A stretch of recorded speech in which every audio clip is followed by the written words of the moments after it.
আসসালামু আলাইকুম প্রিয় দর্শক, এইমাত্র পাওয়া সর্বশেষ ও গুরুত্বপূর্ণ আবহাওয়ার আপডেট নিয়ে হাজির হয়েছে আপনাদের সামনে। আবারও ভয়ঙ্কর রূপ নিয়ে আসছে দুটি শক্তিশালী ঘূর্ণিঝড় শক্তি ও মন্থা।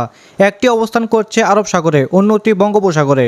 ইতিমধ্যেই এই দুই ঘূর্ণিঝড়ের প্রভাব পড়তে শুরু করেছে বাংলাদেশের উপকূলীয় এলাকায়। বিশেষ করে ভোলা জেলার আকাশ আচ্ছন্ন হয়ে গেছে ঘন মেঘে, সঙ্গে সাগর উত্তাল থাকায় মেঘনা নদীর পানি বেড়ে গেছে উদ্বেগজনকভাবে। পরিস্থিতির গুরুত্ব বিবেচনায় আগে ভাগে প্রস্তুতি নেওয়া শুরু করেছে স্থানীয় প্রশাসন। ভোলার আবহাওয়া এখন ঘুমটো অস্বস্তিকর। সাগরের ঢেউয়ের প্রচণ্ডতা মাঝে মাঝেই বাড়ছে। প্রশাসনের পক্ষ থেকে নেওয়া হয়েছে বিশেষ সতর্কতামূলক ব্যবস্থা। জেলায় স্থাপন করা হয়েছে 869টি আশ্রয় কেন্দ্র, 14টি মাটির কিল্লা, 8টি কন্ট্রোল রুম এবং গঠন করা হয়েছে জরুরি মেডিকেল টিম। সেই সঙ্গে বিচ্ছিন্ন চরগুলো থেকে ঝুঁকিপূর্ণ মানুষদের সরিয়ে আনার কাজ চলছে পুরোদমে। আবহাওয়া অফিস জানিয়েছে, আগামীকাল 28 মে বঙ্গোপসাগরে সৃষ্টি হতে পারে একটি গভীর নিম্নচাপ, যা পরবর্তীতে ঘূর্ণিঝড় মন্থাতে রূপ নিতে পারে। এছাড়াও বাংলাদেশের পাশাপাশি কলকাতা আবহাওয়া দপ্তরের তথ্য অনুসারে কাল থেকে দেশের বিভিন্ন অঞ্চলে বৃষ্টি, শিলাবৃষ্টি ও ঝড়ো হওয়া শুরু হতে পারে। বিশেষত খুলনা, বরিশাল ও চট্টগ্রাম বিভাগের উপকূলীয় জেলাগুলোতে থাকতে পারে প্রবল ঝড় বৃষ্টির আশঙ্কা।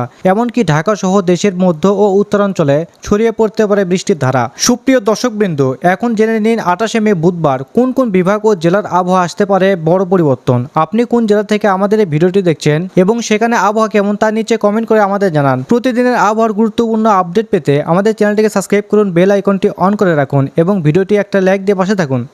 চলে আসলাম ইউরোপিয়ান ঝড় বৃষ্টির চিত্রে।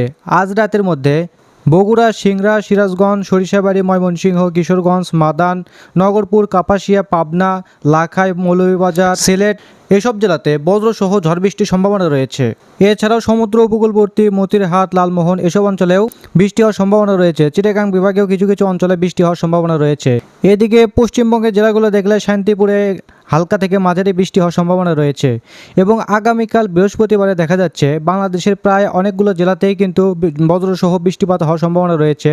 শুধুমাত্র ঘোড়াঘাট, বগুড়া, মহাদেবপুর, সিংড়া এসব অঞ্চলে বৃষ্টি হওয়ার সম্ভাবনা নেই। যেসব অঞ্চলে আছে পাবনা, নগরপুর, কাপাসিয়া, ঢাকা, ফরিদপুর, শাইলকোপা, যশোর, লোহাগাড়া, মাদারীপুর, ফরিদগঞ্জ, সেনবাগ, মতিরহাট, বরিশাল, মাদারীপুর, লোহাগাড়া, পিরোজপুর, মাঠবাড়িয়া, লালমোহন, কালীপাড়া তো এসব অঞ্চলে বজ্রসহ ঝড় বৃষ্টি হওয়ার সম্ভাবনা রয়েছে। এবং চট্টগ্রামের বেশ কয়েকটি জেলায় বজ্রসহ ঝড় বৃষ্টি হওয়ার সম্ভাবনা রয়েছে আগামীকাল বৃহস্পতিবার সকাল 6টার দিকে।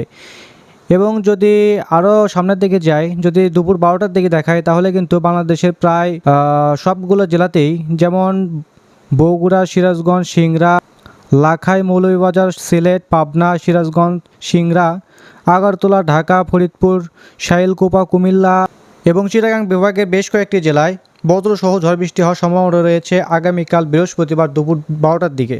তো বিকাল করাতেই কিন্তু বাংলাদেশের প্রায় সবগুলো জেলাতেই কিন্তু দেখা যাচ্ছে যে বৃষ্টিপাতের সম্ভাবনা রয়েছে।